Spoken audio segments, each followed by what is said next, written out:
जय श्री राम, जय बागेश्वर धाम, जय गुरु कृपा। बच्चों, कल हमने पढ़ा था कि मन की शुद्धि से भी सुख की प्राप्ति हो सकती है और मानस भी एक तीर्थ है। अब हम आगे के पढ़ेंगे।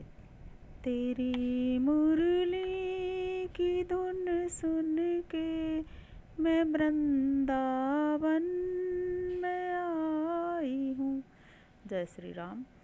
आज हम पढ़ेंगे श्री निम्बार्क संप्रदाय में प्रतिपादित व्रत पर्वोत्सव।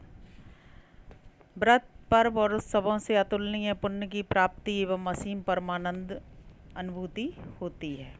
निम्बार्क संप्रदाय के अंतर्गत व्रत क्या क्या हैं? उत्सव वर्णन। श्री भगवान निम्बार्काचार्य के सिद्धांत अनुसार शास्त्रीय विधि प्रतिपादित वर्ष भर के उत्सवों का यहाँ संक्षेप में दिग्दर्शन मात्र है। चैत्र मास से हम शुरू करेंगे, हिंदी मासों से। चैत्र मासीय उत्सव पहला है दोलोत्सव। चैत्र मास के प्रारंभ में कृष्ण पक्ष में प्रतिपदा को किसी दोलोत्सव का शास्त्रीय विधान है। इस दोलोत्सव में श्री वृंदावन निकुंज बिहारी युगल किशोर भगवान श्री राधा माधव को सुसज्जित झूला पर विराजित करके स्वर्ण छत्र, चमर, मूर्छल, हेम मंडित छड़ी आदि नानाविध उपकरणों के साथ झुलाएं। अबीर, गुलाल, पुष्प गुच्छों एवं सुगंधित रंग भरी पिचकारी फव्वारों से युगल प्रिया प्रियतम को जय जय ध्वनि पूर्वक सराबोर करते हुए इस मंगल बासंती दोलोत्सव का अनुपम रसास्वादन करें। मृदंग, वीणा, मंजीरा आदि मंगल मधुर वाद्यों के साथ लय पूर्वक कलकंठ से अपने आराध्य के दोलोत्सव का कमनीय दर्शन कर परमानंद का अनुभव करना ही जीवन की सार्थकता है। प्रपादान। दूसरा है प्रपादान। दोलोत्सव के संपन्नांतर चैत्र कृष्ण पक्ष से ही प्रपादान अर्थात पिपासु को जलदान का बड़ा महत्व है।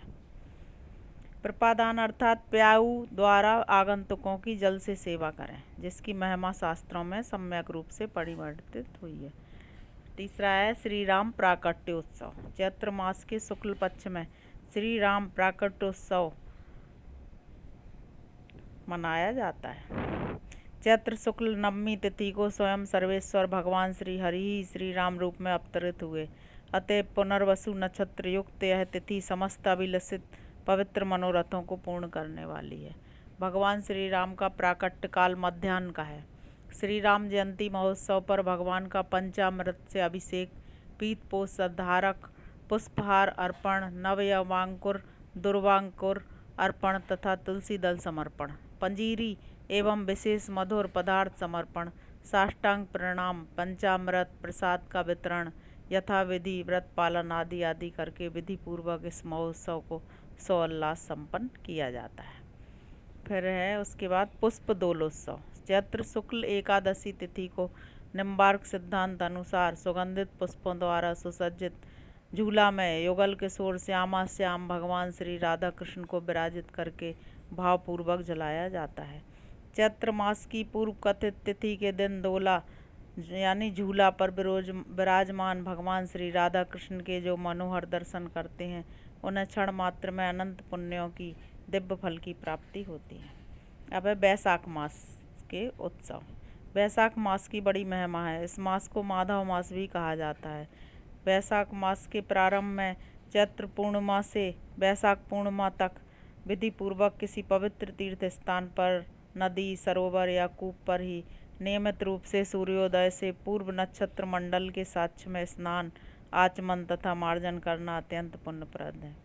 वैशाख के पावन मास में जलदान, अन्नदान, वस्त्रदान, छत्रदान, घटदान, व्यंजनदान आदि का विशेष महत्व है। इसके बाद है अक्षय तृतीया महोत्सव। वैशाख मास में अक्षय तृतीया महोत्सव आता है। यह योगादि तिथि है। यह परम पर्व के रूप में मान्य है। भगवान परशुराम जयंती का यह मंगल दिवस है। देव मंदिरों में श्री प्रभु का शीतल उपचार करके उन्हें शीतल भोग, शीतल मधुर जल, सुगंधित पुष्प, शीतल फल, सतुआ समर्पित करते हैं। व्यंजन सेवा कर खसखस, केसर, केवड़ा, कपूर मिश्रित शीतल चंदन श्री हरि के सर्वांग में कलाकृति पूर्ण ढंग से चर्चित करते हैं। श्री प्रभु के मुकुट, कुंडल, कंकण, हार प्रभृति समस्त आभूषण तथा विविध अलंकार समर्पित करके शीतल सुरभित सुंदर मधुर पदार्थ, मधुर शीतल फल, सितायुक्त दधि दुग्ध आदि पेय द्रव्य निवेदित करते हैं। भगवान के सम्मुख हरित नव तरु पल्लवों से मंडप सिंहासन को सजाते हैं। फव्वारों की मंजुल फुहार से समस्त मंदिर परिसर को सुवासित करके महोत्सव मनाया जाता है। उसके बाद आता है श्री नरसिंह जयंती महोत्सव। वैशाख शुक्ल चतुर्दशी को श्री नरसिंह जयंती महोत्सव को बड़े ही उत्साह उल्लास पूर्वक संपन्न किया जाता है। इस दिन व्रत पालन का शास्त्रीय विधान भी है। मंदिर में श्री भगवत स्वरूप का पंचामृत अभिषेक करके एवं मधुर पदार्थ निवेदन करके मंगल बधाई पदों का गान किया जाता है। नरसिंह भक्त प्रहलाद के लीला अभिनय भी किए जाने की प्राचीन परंपरा है। वैशाख शुक्ल चतुर्दशी को भगवान नरसिंह ने अपने अनन्य भक्तराज श्री प्रहलाद पर अनुग्रह करके अवतार धारण किया और दुर्दांत दैत्यराज हिरण्यकश्यप का संहार किया। इसी चतुर्दशी को भगवान श्री नरसिंह जयंती का महोत्सव बड़े समारोह पूर्वक मनाया जाता है।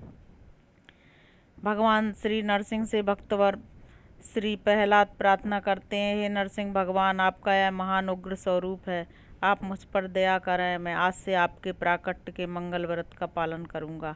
आप कृपा कर इसे निर्विघ्न रूप से पूर्ण करें। भगवान श्री नरसिंह के अवतार का वर्णन श्री नरसिंह पुराण में भी मिलता है।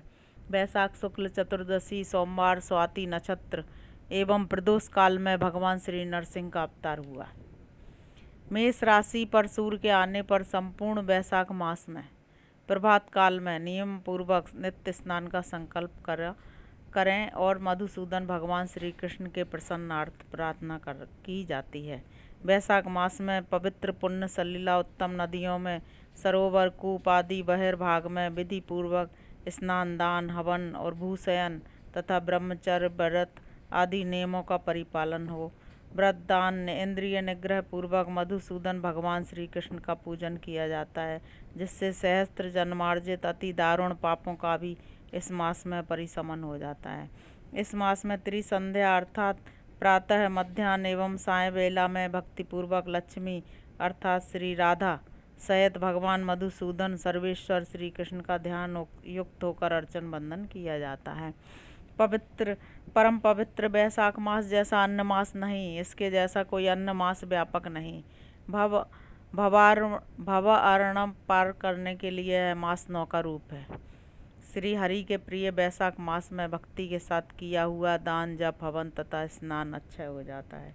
वैशाख शुक्ल पक्ष की तृतीया अक्षय तृतीया तथा तृतीया योगादि नाम से सुप्रसिद्ध है। यह अक्षय तृतीया इस लोक में सर्वेश्वर श्री हरि को अत्यंत प्रिय है। वैशाख शुक्ल पक्ष की अक्षय तृतीया को पुनर्वसु नक्षत्र में रात्रि के समय प्रथम भाग में भगवान श्री परशुराम का अवतार हुआ, जिनके 6 ग्रह उच्च के एवं मिथुन राशि में राहु स्थित है। माता श्री रेणुका के पवित्र गर्भ से साक्षात श्री हरि ने ही श्री परशुराम अवतार धारण किया। वैशाख शुक्ल तृतीया अक्षय तृतीया नाम से बहिर्भूत है। इस महान पर्व के दिन भावुक भक्त हरि के मंगल विग्रह पर सुंदर चंदन का लेप करते हैं। इस मास में विविध उत्सव पर्व भागवत जयंतियाँ आती हैं। इस पुण्य मास में श्रीमद् भागवत के प्रथम प्रवक्ता श्री सुखदेव मुनि की पवित्र जयंती, श्री गंगा सप्तमी, श्री जानकी नवमी, श्री नरसिंह जयंती, बैसाखी अमावस्या, बैसाख पूर्णिमा आदि विशिष्ट उत्सव जयंतियाँ पर्व भी बड़े उत्साह के साथ संपन्न किए जाते हैं। अब है ज्येष्ठ मास के पर्व। ज्येष्ठ मास में सूर्य का तीव्र ताप रहता है। ऐसे अवसर पर भगवान की शीतल उपचार पूर्वक अर्चना का विधान है। पूरे ज्येष्ठ मास में भगवान श्री राधा कृष्ण को जल में विराजित करके विविध उपचार पूर्वक उनकी नियमित रूप से अर्चना की जाती है। स्वर्ण पात्र में या चांदी के पात्र में या ताम्र पात्र में अथवा मिट्टी के भी पात्र में जल मध्यस्थ भगवान को जो शालिग्राम स्वरूप में सुशोभित हैं उनकी भावना के साथ अर्चना की जाती है। ज्येष्ठ मास में जो भक्त जल मध्यस्थ भगवान श्री केशव की विभिन्न सुगंधित पुष्पों से अर्चना करते हैं वे यम यातना से सर्वथा मुक्ति पाते हैं। इसके बाद गंगा दशमी। ज्येष्ठ मास में गंगा दशमी का परम गरिमामय महान पर्व होता है। ज्येष्ठ मास के शुक्ल पक्ष की पावन दशमी तिथि को पुण्य सलिला भगवती भागीरथी श्री गंगा जी का हस्त नक्षत्र में स्वर्ग से भारत की इस पवित्र धरा पर अवतार हुआ। ज्येष्ठ मास के शुक्ल पक्ष में हस्त नक्षत्र युक्त दशमी 10 पापों का संहरण करती है, इसलिए इसे गंगा दशहरा के नाम से संबोधित करते हैं। ज्येष्ठ मासीय शुक्ल पक्ष की दशमी को बुध, हस्त, व्यतिपात, गर, आनंद, कन्या में चंद्र, वृष में रवि इस रूप में 10 प्रकार के योग वर्तमान हों तो ऐसे पवित्र काल में श्री गंगा जी में स्नान करने से संपूर्ण पाप राशि से स्नानार्थी पूर्णतः मुक्त हो जाता है। निर्जला एकादशी ज्येष्ठ मास के शुक्ल पक्ष में ही निर्जला एकादशी पड़ती है। इस तिथि को निर्जल व्रत किया जाता है एवं शर्करा युक्त मधुर शीतल जल से भरे हुए सुंदर कलश कर्मनिष्ठ उत्तम ब्राह्मण को दान किए जाते हैं। ऐसे दान करने से भावुक भक्त भगवान श्री राधा कृष्ण की दिव्य सन्निधि को प्राप्त कर परमानंद परिपूर्ण होता है। आषाढ़ मास के पर्व कदम्ब पुष्पार्चना। आषाढ़ मास के पवित्र अवसर पर प्रारंभ काल में कदम्ब पुष्प अर्चना का बड़ा ही महत्व है। भगवान श्री राधा कृष्ण की सुरभि परिपूर्ण कदम्ब आदि पुष्पों द्वारा अर्चना के अनुपम असीम फल प्राप्ति होती है। कदम तरु के मंजुल मधुर सुगंधित पुष्पों से जो भावुक भक्त जनार्दन युगल किशोर भगवान श्री राधा कृष्ण का सुंदर पूजन करते हैं, वे यमालय तथा कुत्सित योनियों से सर्वथा दूर रहते हैं, अर्थात श्री हरि की दिव्य कृपा के भाजन होते हैं। इसके बाद आता है रथ यात्रा महोत्सव। आषाढ़ शुक्ल द्वितीया के शुभ दिवस पर रथ यात्रा महोत्सव का परम आनंदप्रद पर्व शास्त्रों में परिवर्णित हुआ है। आषाढ़ शुक्ल पक्ष की पुण्य नक्षत्र युक्त द्वितीया के दिन भगवान श्री हरि को सुंदर सुसज्जित रथ पर विराजमान करके रथ यात्रा महोत्सव संपन्न किया जाता है। इस अवसर पर विप्रों को श्री भगवत प्रसाद दक्षिणा आदि से परितृप्त करना चाहिए। आषाढ़ शुक्ल एकादशी से भगवान श्री हरि क्षीर सागर के अगाध जल में शेष साई के रूप में सदा शयन करते हैं। द्वादशी के दिन से क्षीर समुद्र में संपूजित भगवान श्री राधा कृष्ण शयन करते हैं। आषाढ़ शुक्ल पूर्णिमा को भगवान वेद व्यास जी की जन्म तिथि है, अतएव इसे व्यास पूर्णिमा एवं गुरु पूर्णिमा कहते हैं। उस परम पावन दिवस को अतीब श्रद्धा भाव पूर्वक श्री गुरु चरण अम्बुजों की अर्चना की जानी चाहिए। सुंदर वस्त्र, आभूषण, गोदान, फल, पुष्प, विविध रत्न, स्वर्ण मुद्रादि समर्पण पूर्वक श्री गुरु पूजन का मंगल विधान श्री गुरु पूर्णिमा पर्व पर करना शिष्य वर्ग का परम धर्म है। भगवान व्यास स्वयं संकेत कर रहे हैं कि श्री गुरु पूर्णिमा को उत्तमोत्तम दक्षिणा से मेरे स्वरूप में ही श्री गुरु चरणों का पूजन करना अभीष्ट है। ऐसा करने पर श्री गुरुदेव में मेरे ही स्वरूप का सुभग दर्शन समझो। श्रावण तथा भाद्रपद मास के उत्सव। श्रावण भाद्रपद मासीय पावस ऋतु में अनेक उत्सव महोत्सव व्रत तथा पर्व आ जाते हैं, यथा नागपंचमी, हरियाली अमावस्या, हरियाली तीज, पवित्रा एकादशी, रक्षाबंधन, श्रावणी उपाकर्म, श्री कृष्ण जन्माष्टमी महोत्सव, नंद महोत्सव, कुशाग्रहणी अमावस्या, श्री गणेश जन्माष्टमी महोत्सव, श्रीमद्भागवत जयंती, जल झूलनी एकादशी व्रत महोत्सव, श्री वामन जयंती, अनंत चतुर्दशी पूर्णिमा व्रत आदि। पावन भाद्रपद कृष्णाष्टमी को जगन्नियंता जगत पालक भगवान विष्णु ही श्री कृष्ण रूप से श्री वसुदेव के यहाँ कंस कारागृह में माता श्री देवकी से कंसादि असुरों के संहार हेतु इस भूतल पर अवतीर्ण हुए। यह प्राकट्य दिवस परम मंगल स्वरूप है, अतः यह तिथि मुक्ति प्रदायक है। जब रोहिणी नक्षत्र युक्त अष्टमी तिथि अर्धरात्रि में हो तो इस तिथि को शास्त्रवेद विद्वानों को भगवत भक्तों को व्रत अर्थात उपवास अवश्य करना चाहिए। यह व्रत करोड़ों यज्ञों के समान फल प्रदाता है।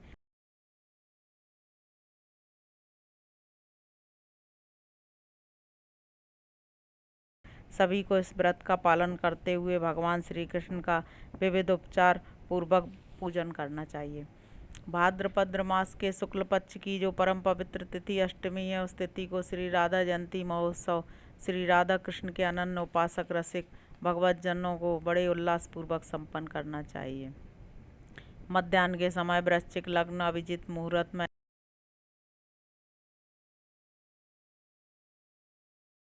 पर्व। आश्विन मास के पूरे कृष्ण पक्ष में श्राद्ध कर्म का विधान है और शुक्ल पक्ष में श्री सरस्वती शयन, विजयादशमी, शरद पूर्णिमा को महारासोत्सव तथा इसी मास में सांझी महोत्सव होता है। ब्रह्म वृंदावन बिहारी निकुंजेश्वर सर्वेश्वर भगवान श्री कृष्ण ने कोटि कोटि ब्रजांगनों के मंगल मनोरथों को पूर्ण करने हेतु सरदो फुल मल्लिका दिव्य रात्रि में अपनी योग माया अर्थात परम आह्लादनी सर्वेश्वरी श्री राधा प्रिया का समाश्रय लेकर वेणु निनाद से समस्त ब्रज बालाओं का स्मरण करके उनके साथ महारास रस का उपक्रम किया, जिसका श्रीमद् भागवत आदि शास्त्रों में विपुल रूप से वर्णन हुआ है। उसके बाद आता है कार्तिक मास के उत्सव। कार्तिक मास में विविध रूप से उत्सव व्रत एवं पर्व आदि का अद्भुत संगम है। पूरे कार्तिक मास में कार्तिक स्नान की बड़ी महिमा है। इस माह में श्री धन्वंतरी जयंती का महोत्सव, दीपावली के मंगल पर दीपदान, श्री महालक्ष्मी पूजन, श्री गोवर्धन पूजा, अन्नकूट महोत्सव, श्री गोपाष्टमी महापर्व, देव प्रबोधनी एकादशी, श्री तुलसी विवाह, कार्तिक पूर्णिमा को पुष्करादि तीर्थों में स्नान, श्री भगवान निम्बार्काचार्य जयंती महोत्सव आदि का अनिर्वचनीय आनंदोल्लास रहता है। अब है मार्गशीर्ष मास के व्रतोत्सव। मास का महात्म्य भी विलक्षण है। मार्गशीर्ष मास में प्रभात काल में स्नान आदि पूर्वक शास्त्रक मनीष जनों का आवश्यक कर्तव्य है कि वे भक्ति के साथ श्री राधा कृष्ण की समर्चना करें।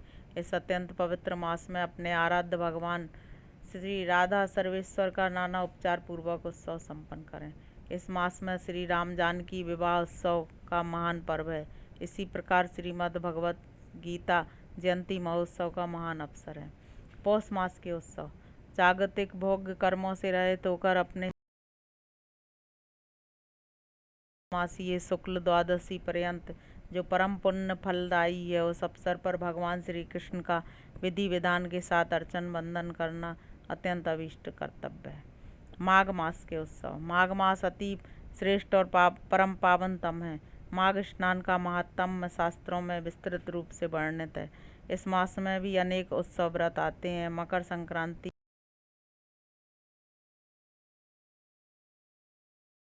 पर्वोत्सव का अनुपम आनंद है। बसंत पंचमी को अपने आराध्य वृंदावन निकुंज बिहारी युगल किशोर श्यामा श्याम भगवान श्री राधा माधव को वासंती वस्त्रालंकार, वासंती नैवेद्य, वासंती अबीर गुलाल आदि का समर्पण करें।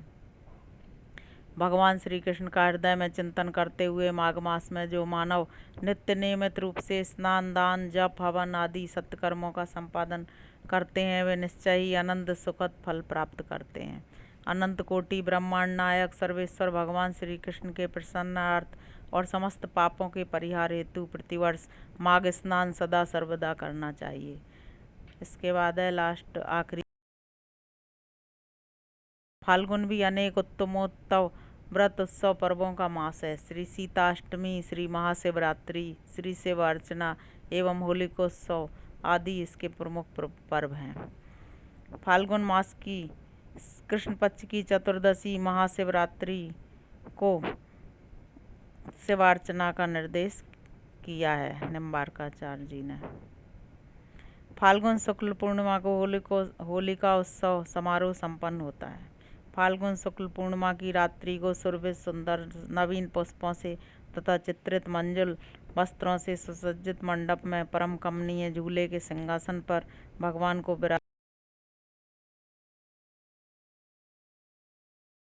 राम। जय बागेश्वर धाम, जय गुरु कृपा। बच्चों, आज हमने पढ़ा कि निम्बार्काचार्य जी ने जो व्रत उत्सव पूरे साल भर के लिए बताए हैं सनातन धर्म में, उनके बारे में हमने पढ़ा।